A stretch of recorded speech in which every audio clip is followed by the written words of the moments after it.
The equity markets did not like what Walmart had to say this morning about the outlook for the economy. It is Thursday, February the 20th, and this is Markets with Megan. If you like this podcast, please hit subscribe, hit that alarm bell, share it with friends or colleagues. But let's dig in today what's moving the markets, and that started with Walmart this morning. They came out and they downgraded their earnings estimate for 2025. And why is this important to the markets?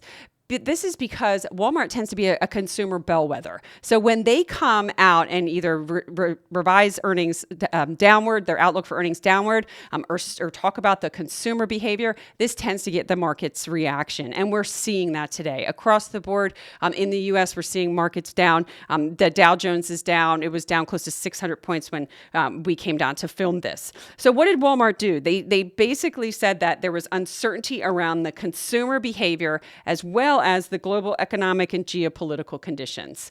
We've seen the consumer start to weaken. We got a really poor retail sales report in the last month, and we've seen continued declines in consumer confidence. All of this stems around the inflation picture as well as the outlook from on the economy.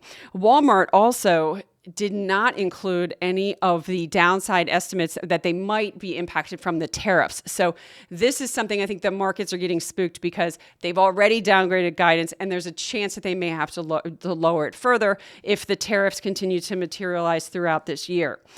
This is, we do see Walmart tend to come out and give some conservative guidance, but the reaction that we've seen today in the market really does show that fear that we've had that equities are not looking at any of the downside risk. The consumer is a downside risk. We've talked about this at length. Tariffs and inflation are a downside risk, and the markets were not pricing in this. They were pricing in more like perfection. So we're going to see these drastic moves on a regular basis, and volatility is likely to stay high as we try and get a better, more clarity around what the economic picture looks like for 2025.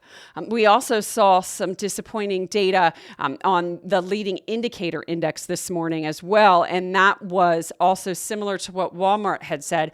It was dragged lower by the expectations, consumer expectations and confidence. So again, there's a lot of challenges in the first half of this year. We'll continue to monitor what's going on in the market, and we'll come back with some more data points and what's moving the markets in the days ahead. If you would like to see a history of our podcast, you can also go to marketswithmegan.fm. Thank you.